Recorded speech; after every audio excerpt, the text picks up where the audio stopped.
Hello and good morning, good afternoon, good day to everyone. Thank you so much for being here. You have joined us for People for Bikes virtual education series. Today we're going to be talking about expanding access, making bikes and e-bikes more affordable. So we're going to start with some introductions. We're going to go through the agenda. We'll talk about who People for Bikes is, and then we'll get into the meaty topic of making e-bikes more affordable for everyone. I'll kick us off and I'll hand it over to Linda to introduce herself, and then Noah. I'm Dr. Ash Lovell. I'm the Vice President of Government Relations at People for Bikes. I've been with People for Bikes for a little over 4 years at this point. I started as the e-bike director, so this is a topic that's super near and dear to my heart, and I'm really happy to be here today. A little bit more about me. I have two little boys, one of whom broke his leg at skateboarding camp earlier this summer. So we've been having a lot of fun scooting him around on our cargo bike with him. Linda, you want to go next? Yeah, thanks. Thanks, Ash, for having me here today. I'm very excited to be here. I'm Linda Crivello, head of sales for Lisa Bike here in the US. I have been in the bike industry for a long time, 15 years, or I don't know, the personal and professional lines kind of blur because I've been a mountain biker my entire life. And I live in Marin County, and prior to working for Lisa Bike, worked for a small but mighty cycling accessories company, which some of you may know about. But yeah, just happy to be here today and talk a little bit more about e-bikes and getting people riding, getting more people riding. Great. Thanks, Linda. So glad you could be here. My name is Noah Maturko. I'm the Senior Manager of State and Local Policy for People for Bikes. I've been on the government affairs team for about 6 months, working with Ash and others to help advance e-bike policy, infrastructure policy, bike business policy all around the country. I'm based in Salt Lake City, Utah, and I will kick it back to Ash. Thanks, Noah. All right, so our agenda for today, we've got about 45 minutes together. We are going to leave time at the end for some questions if folks have them for us. We'll start with who is People for Bikes? What do we do for the industry? What do we do for the everyday rider? I'll go into that. Why are we talking about affordability today? This is a hot topic in the current economic environment that we're living in. And it's also something that we've been working on as an industry for a while. Noah's going to cover legislative themes for us. What are we seeing popping up around the country in terms of different states and the solutions that they're creating around making mobility more accessible to more people? Linda's going to talk about Lisa Bike and the really innovative approach that they're taking here in the US and specifically in California. And then we'll end with some questions and answers. All right, so for those of you who this is your first webinar or this is your first engagement with People for Bikes, our goal as the Bicycle Industries Trade Association and the largest bicycling nonprofit in the country is to make the US the best place in the world to ride a bike. You know, we don't go small here. We go big. So we have so many different brands that help us make this vision a reality. And obviously we are on this journey to make the US the best place in the world. So many of these brands are probably ones that you've seen before if you are a rider or if you're part of the industry. We are incredibly grateful to all of our members. We have over 340 different industry member brands that are part of People for Bikes. And we're so grateful for all of them working so closely with us as the trade association to really create the environment for better bicycling for everyone. All right, so a little bit more about People for Bikes. As I said before, we have 340 coalition members. So those are the brands and the suppliers and the companies that all work closely with us as the trade association, both on building better infrastructure for folks, so better places for people to ride, and on legislation and regulations that support the bicycling industry at all levels of government. We work across all 50 states and we work at the federal, state, and local level. So lots of engagement on bicycling all throughout the year. We have over 1.4 million supporters, and we call them our bicycle army. So folks that are really invested and engaged in cycling in their own backyard, you know, people that just love to ride. This is the individual rider that we engage with all the time. We do a program called City Ratings. You may have seen it. If you haven't seen it yet, we can send you more information on it in follow-up emails. But City Ratings is our way to track, like, how are we making progress on this goal of becoming the best place in the world to ride a bike? So you can look and see where you live and see what your current rating is, see how it's changed over time, and you can see how we've really evaluated the quality of these interconnected cycling routes, both on pavement and on trail all across the country. It's a really great way to kind of track progress over time.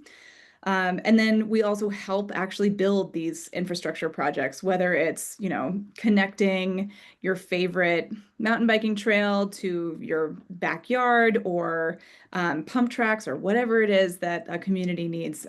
We do get our hands dirty on the ground and help build those as well. So this is a lot. How do you make the US the best place in the world to ride a bike? You have to have kind of three different pillars. One, infrastructure, great places for people to ride. Two, policy, great laws that encourage people to ride safely and build up the bicycle industry and our ability to create high quality products. And then participation. Who's riding? What are they riding? When are they riding it? What would they do in order to ride more? These are the three pillars that People for Bikes uses to really guide our work. Noah and I really work across all three of these, and many of the folks on our team do, but we do fall within the policy team. So we do a lot of the work on shaping legislation and working on regulatory updates. And if you're an industry member, you've probably talked to me about those things before.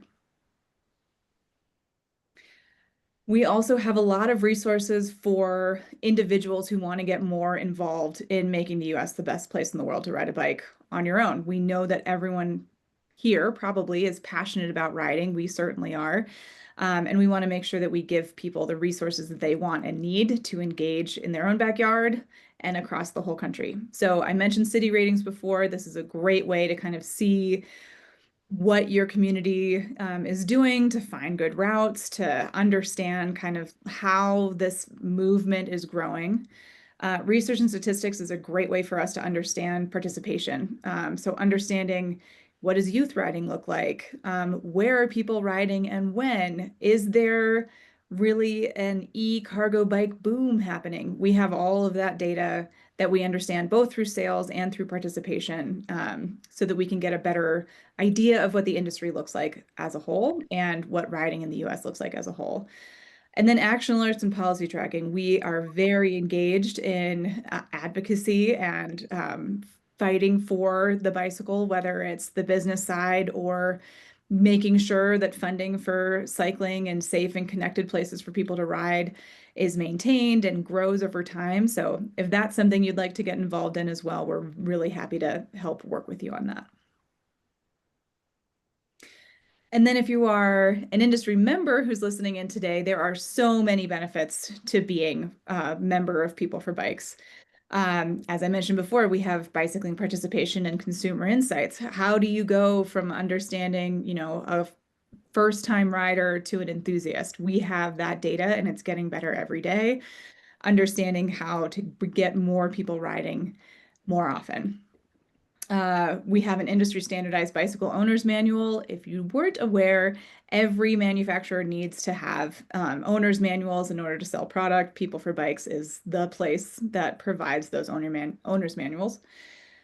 Trade, tariff, and supply chain support. This is a big thing we've been working on this year with the new administration. There's a whole tariff resource page for our members to be able to see kind of what is the latest updates on what's happening in the tariff space. I think we actually just put out a new update this morning on Europe and China.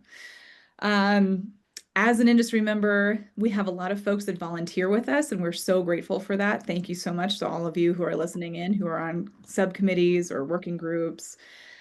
You are helping us shape the future of the bike industry. So we need to, tackle today's problems and also think about what does the future look like, and that we do that with our industry members.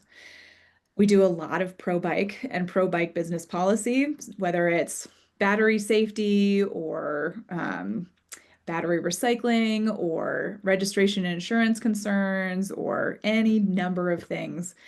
That's the thing that our policy team really dives in on. And then packaging and chemicals management. We know this is really important for a lot of our members.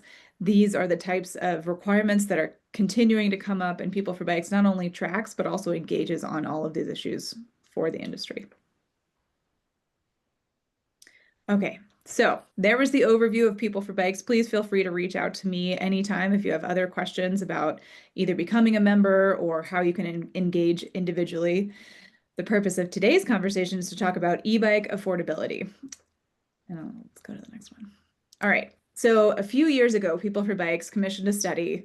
It was called E-Bike Curious, and I absolutely loved the name of that study. And it really helped us understand who are the folks that are interested in buying an e-bike but haven't bought one yet, and why haven't they?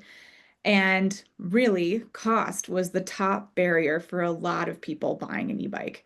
And we want to make sure that people are understanding, what is a high quality product, what is a safe product, what's the best bang for your buck that you can get for an electric bicycle, because we really want this movement to grow across the country. So how do we make electric bicycles more affordable?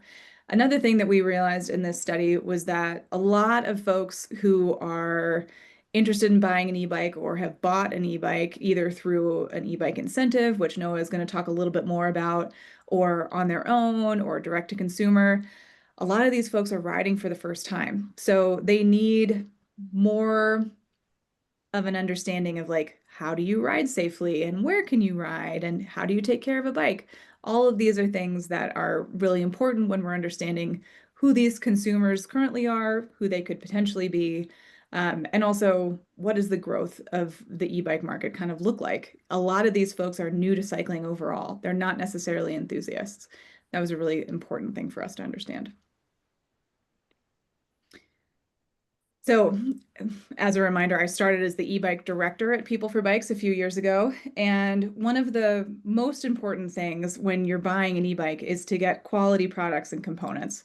And we know that that usually costs more. One of the big projects that I have worked on over the last few years is the de minimis issue. So there was actually a big announcement that came out a couple of weeks ago about the ending of this de minimis loophole. So I'm going to get a little nerdy for 2 minutes, bear with me, and then we'll come back around to e-bike affordability. De minimis is the ability to not have to pay duties on a product that comes into the country. A lot of countries have de minimis, and usually it's like in the $10 to $15 range.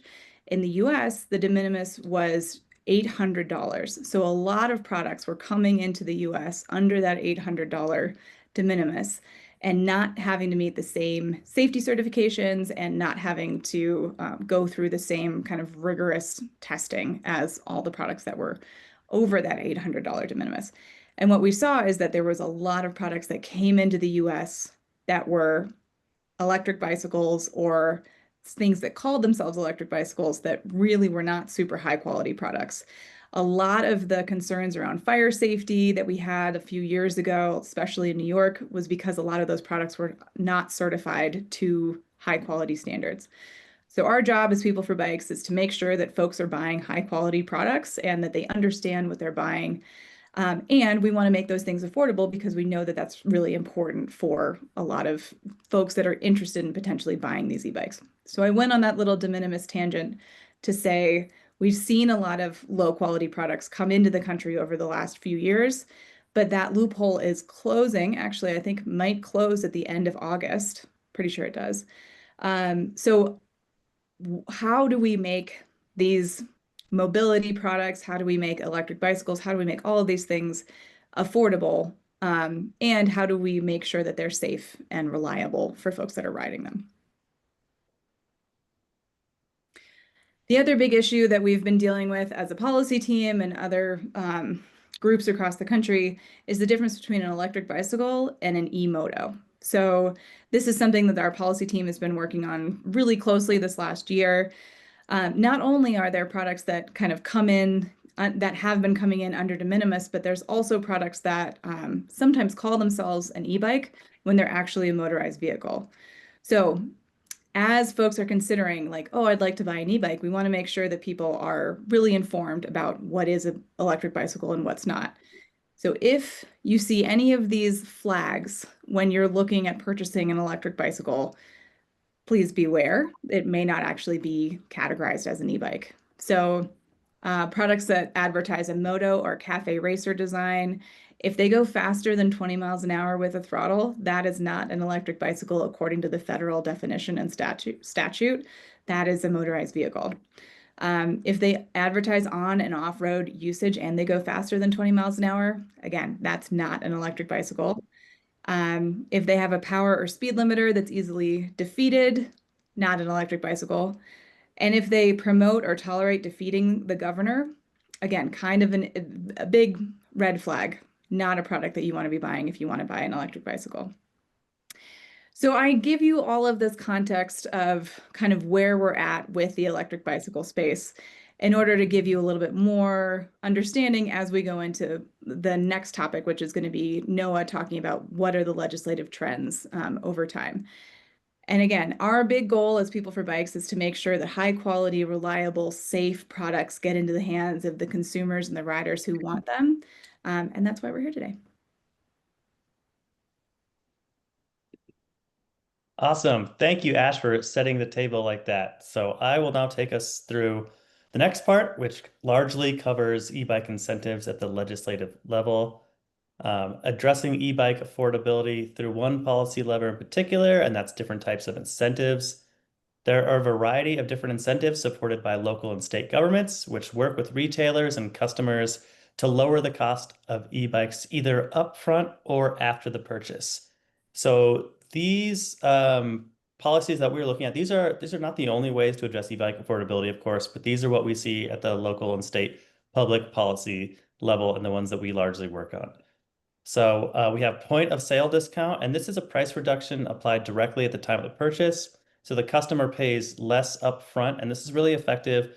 What Ash mentioned earlier about the cost barrier to entering the e-bike world, this is one of the most effective ways to address that.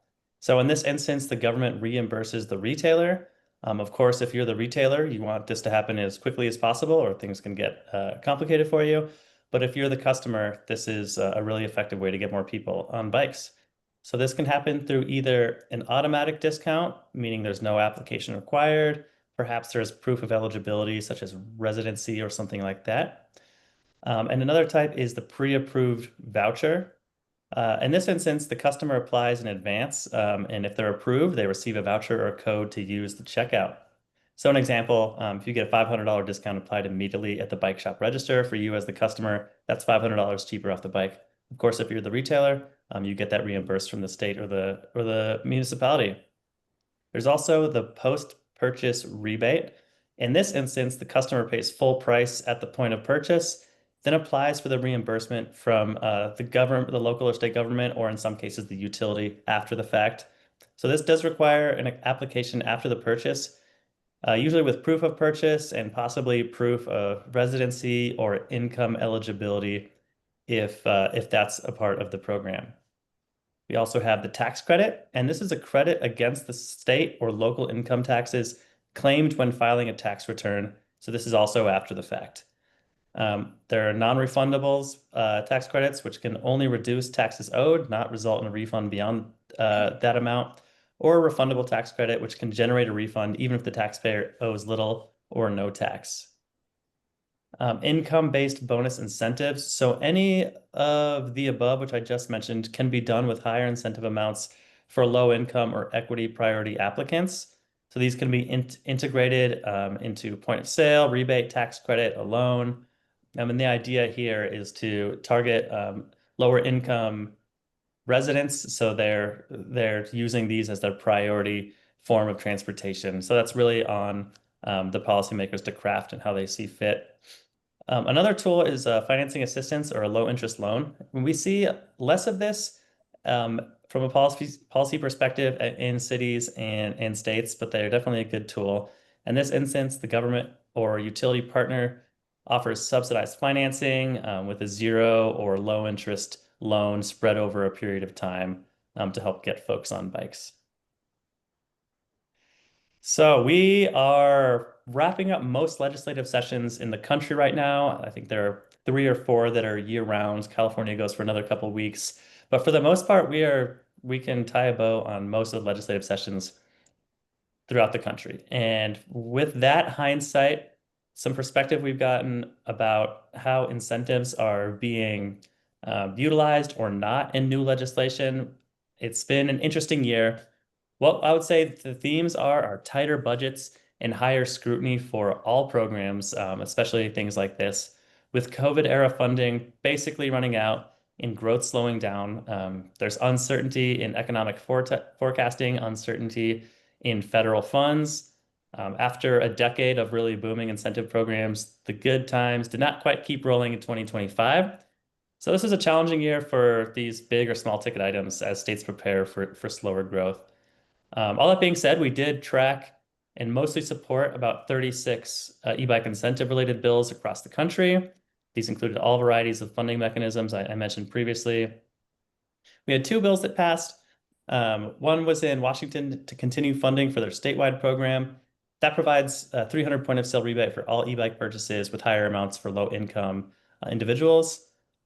Maine has an existing program. They passed a bill to update the current program by allowing out-of-state sellers to participate and to clarify program rules, namely that the incentive can only go to low and moderate income individuals or entities serving them, and that the e-bikes are the recipient's principal commuting vehicle.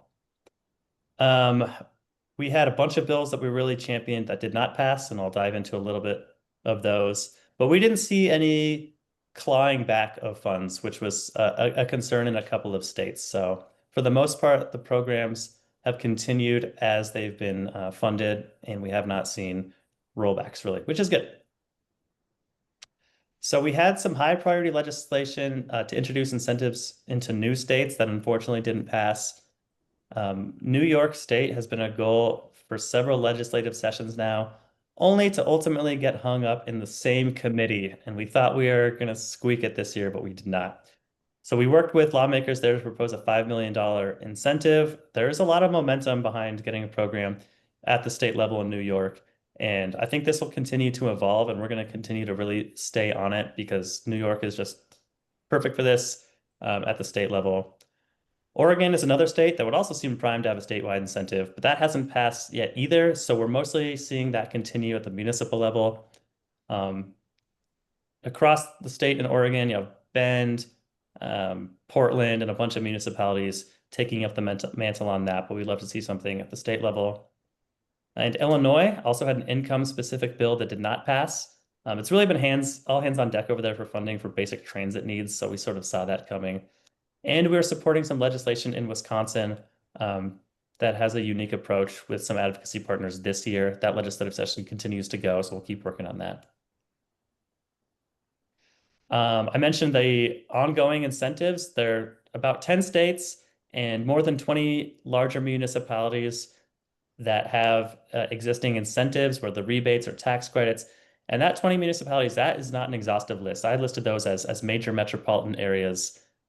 And that list is a lot bigger if you look at small towns, things like that. Really, lots of localities have stepped up to create those incentives in a way that works for their municipality. So in California, for example, there's up to $2,000 for California residents meeting income requirements.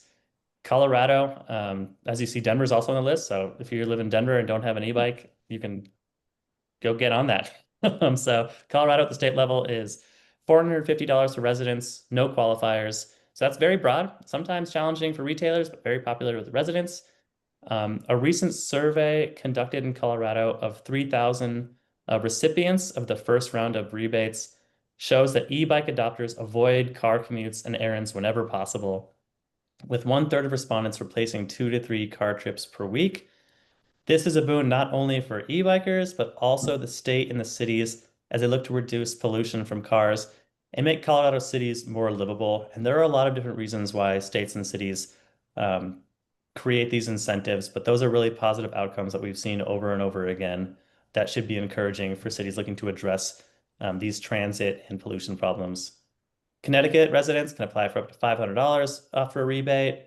Washington has that rebate. I think I mentioned earlier, $300 standard. Then, of course, Hawaii, Maine just updated their law a little bit, Massachusetts, Minnesota, Rhode Island, Vermont, and then a handful of other cities, major metropolitan areas that I won't go all the way through, but they all sort of largely follow the same model.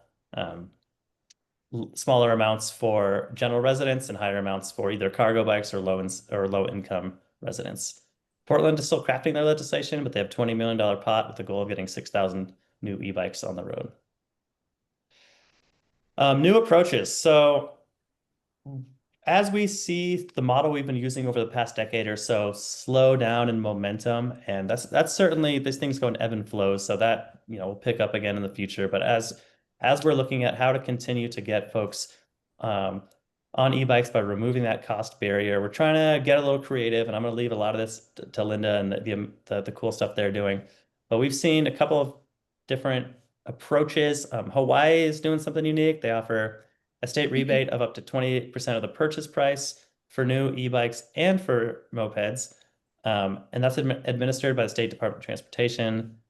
The program is unique in including mopeds and requiring applicants to be at least 18 and meet a handful of criteria, including they either participate in low-income assistance, like SNAP or something like that. They don't own a four-wheeled motor vehicle, or they're currently enrolled in school. So this is really geared at getting people who on e-bikes who would replace vehicle miles traveled with those. And an HSA is an interesting way to do this. It'd be harder to administer at a policy level, but it's certainly something we can do at an educational level and look at how to get that going at the higher policy level. So while you generally can't use a health savings account to buy an e-bike, it's possible to use it's possible if a doctor issues that letter of medical necessity prescribing it as exercise equipment to treat a diagnosed condition like obesity, diabetes, high blood pressure, etc. And then in that case, the e-bike could be qualified as a reimbursable medical expense under HSA rules. So that's something to look at as well. So now I will hand it off to Linda to help us understand an entirely different and very promising avenue to address e-bike affordability. And Linda, I will pass it off to you. All right. Thanks, Noah. Appreciate that. That was really interesting to see all of what's going on, especially the new approaches there at the end. So hi, everyone. Thanks for being here. I'm going to talk to you a little bit today about LeaseABike, who we are, and some learnings from just having launched here in California, or in the US, I should say, and then also some recent learnings from an event that I just participated in. What is LeaseABike? It is an employer-sponsored bike leasing program designed to make biking more accessible and appealing to more people. Our benefits-based program helps decrease the barrier to entry, as we've talked about, that price barrier to entry of ownership, by providing simple, affordable bike leasing options. The program includes maintenance and theft and damage protection, which is really exciting. And by partnering with local bike shops, employees can easily explore and choose their dream bike and support local businesses. And LeaseABike's goal is we aim to address common commuting challenges such as parking and obviously just traffic congestion, but also to promote physical and mental wellness among employees and support environmental sustainability. So who is LeaseABike? We've been leasing bikes across Europe for over 10 years. And with our recent launch in France, we're now active in 7 countries and have leased more than 900,000 bikes to date. I think the goal is to get to 1 million by the end of the year. That would be super exciting. In partnership with Volkswagen Financial Services as our leasing partner, LeaseABike officially launched in the US last year. We're currently operating in California with the national expansion plan underway. And yes, I think this question came in before the session, but we are that LeaseABike, proud sponsor of Team Visma LeaseABike. You may have seen us on the tour. Huge congrats to Pauline from Provo for winning the women's tour. It was very exciting. And so a bike leasing as a benefit, how does it work? So basically we work with employers who offer the bike leasing benefit to their employees. Some employers choose to contribute to it, to the cost of the monthly lease, either as a transportation or a health and wellness benefit. We also partner with local bike shops, which is where the employee would go to seek out expert advice and choose their dream bike and begin the lease process. And as Ash mentioned, and I think Noah as well, but The bike shops are really an extension of our business. And this is really important because as people are coming in who really don't know anything about biking at all, it's really important to learn about the right bike for them. As we all know, there's not one bike that suits every person. And then once the bike has been selected, the shop provides a quote via our portal where the employee can see the full breakdown of all the costs, which include the maintenance and theft and damage protection. And as well, even prior to this, actually, they can go on our website and use our calculator, which I would encourage you all to do to check it out. You can there just break down, you can put in, say, a $3,000 bike and choose your bike term, whether it's 12, 24, or 36-month lease. You can choose your maintenance package. You can upgrade. The basic is always included, but you can upgrade that as well. But this really helps people stay within their budget and get an idea as well, because it can also be kind of overwhelming. You walk into a bike shop and you see all these bikes and you have, no idea what they are, what type of bike they are. And of course, the costs can range quite a bit. And then as we, throughout the lease process, the employees can visit any bike shop in our dealer network for service and maintenance, or, asking questions or whatever, and also buying extra things. They might need a helmet or some clothing to help them get them going, accessories, bells, mirrors, whatever. Also, they can find this on our website. There is a dealer locator on the homepage in the top right corner. So that makes it easy. Say an employee has bought a bike at one of their local, or leased a bike at one of their local bike shops, but they're traveling down, at the other side of the state, and they get a flat or something goes wrong with their chain or something. They can bring it into one of our partner dealers. And then lastly, we provide service to customer service to the employer, the employee, and the bike shop. If anyone needs any assistance, we're there to help. We also provide we take care of the whole lease process, including the end of lease, where the employee has the option to purchase the bike, much like a car lease. So that's a way to think about it. And people are often wondering what's different between bike leasing versus subscription or whatever. And I sort of put it out in a way like this. There's ride share or bike share, which is like, catching an Uber, right?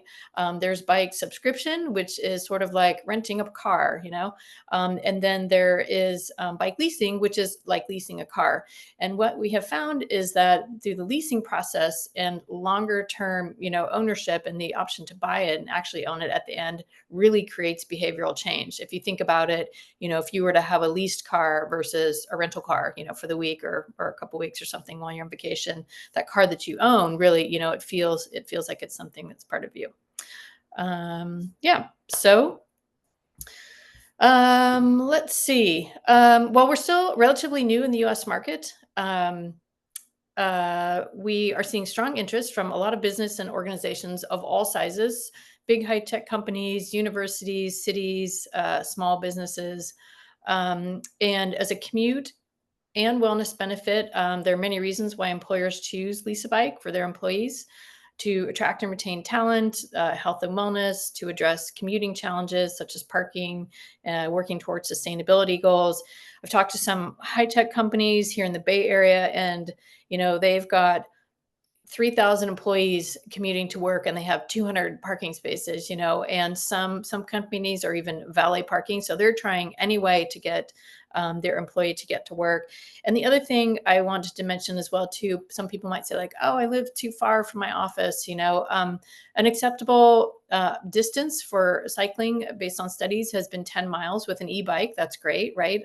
However, also a bike can be used as a first mile, last mile option, which is great. So they could ride their bike to the train or the bus or whatever, hop on that, and then ride the rest of the way to work on the other end.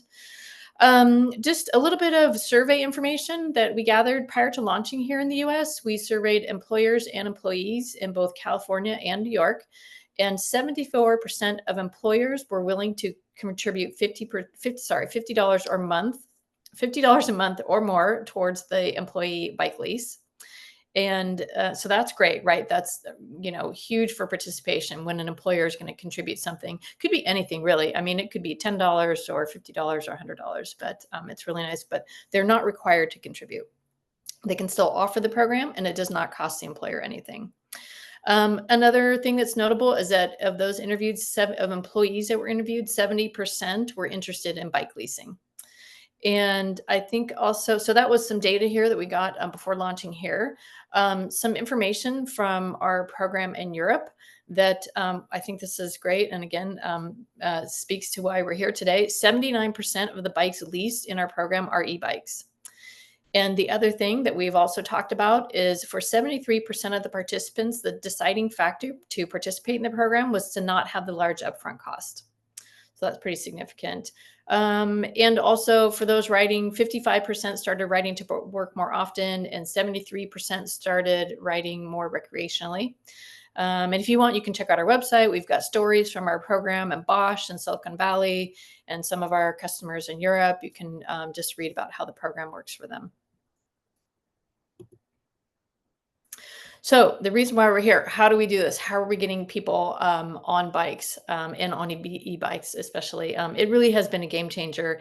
And I would say e-bikes has created behavioral change. But so last week I attended a national conference for the Association for Commuter Transportation, which is probably pretty self-explanatory, but they're the national advocacy group for commuters and commuter transportation professionals.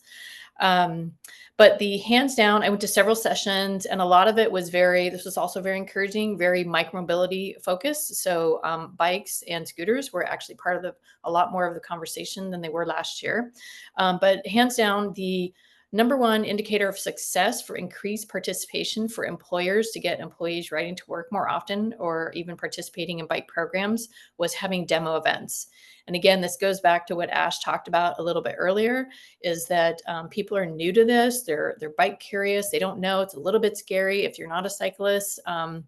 And so having that hands-on experience of being able to test out a demo bike or even check out clothing, right? Because for some people that aren't riders, that can seem overwhelming. Like I can't ride in my work clothes, and that's a huge leap from sitting in your car with your cup of coffee, listening to your favorite songs, on your way to work versus hopping on a bike, riding potentially on a busy street in your work clothes and trying to get there before, an 8:30 a.m. meeting.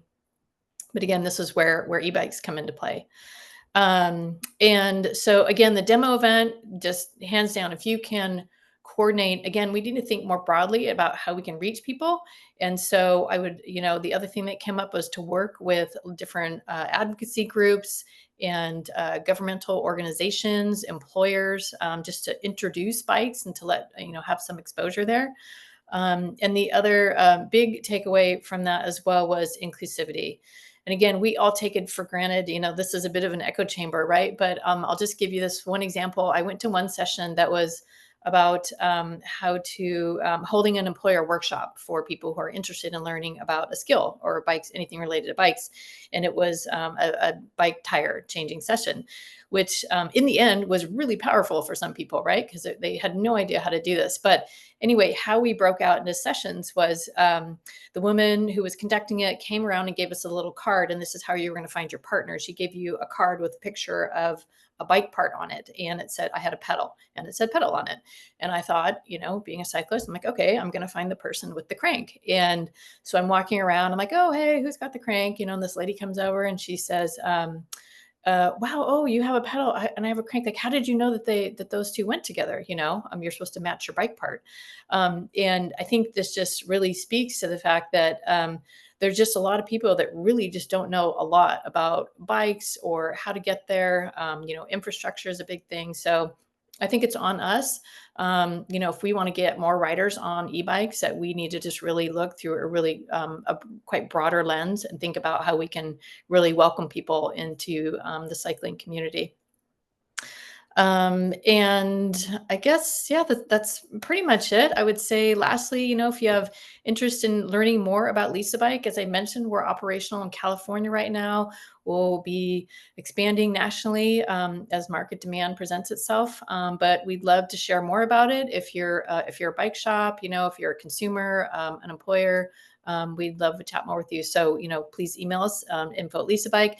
And again, check out that calculator. That's really interesting. A lot of people have questions about pricing, but you can just see the whole breakdown there and see how that works. And yeah, that's about what I have.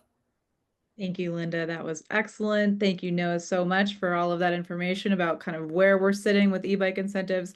Just to reiterate, there are still a lot of e-bike incentives that are currently active, so please take advantage of those if they're in your area. Okay, I want to open us up for some questions. If folks have any, please feel free to drop them into the question and answer or into the chat. We will be able to see those. Noah, it looks like we have one for you from Brady. Carmen. Noah, from your perspective, what changes would you encourage groups to include in their proposals to have a higher chance of adoption and success? I think you might be talking about proposals for new e-bike incentives. Yeah, I think if we can include safety, economic benefits, a lot of times there are some misconceptions about who is riding bikes and why people are riding bikes. If we can demonstrate that these programs align with transportation goals around easing congestion, around stimulating small business in neighborhoods with more bike parking, things like that, things that align with the infrastructure and economic goals of an existing city. I think always if we can show the numbers of the benefits behind what we're proposing, then that's something that policymakers can really grasp onto. And the survey I mentioned earlier that was conducted in Colorado, I think that type of thing can be really valuable because it's really these incentive programs can be a tool to help address problems that cities and states are already working on. Things like public health, things like pollution, but also things like helping low-income folks have reliable ways to get to work. And there's just so many benefits that we can really align those to stated goals. I think we can do a better job at that. Thanks, Noah. Okay. We had a couple of questions that were emailed earlier on that I can drop in the chat. Let me just pull those up real quick. Okay, we had one question. Let's see. From Mike, who is a retail owner. He said, "Why is it so hard to get parts for non-mainstream e-bikes? Why is there little to no customer service?